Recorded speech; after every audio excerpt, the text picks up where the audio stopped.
ভগবান কৃষ্ণ যখন বৃন্দাবন থেকে চলে গেল সেই মথুরায়, তখন আমার কৃষ্ণ বৃন্দাবন থেকে যাবার পরে রাধারানী আমার বৃন্দাবনে কৃষ্ণ হারা হয়ে পাগলিনীর মতো বৃন্দাবনে ছুটে বেড়াচ্ছে।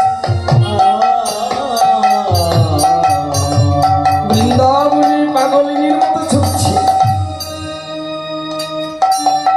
যাকে দেখছে তাকে বলছে, গো তোমরা আমার কৃষ্ণকে দেখেছ? আমার কৃষ্ণকে দেখলে বলো, আমার কৃষ্ণ যে চলে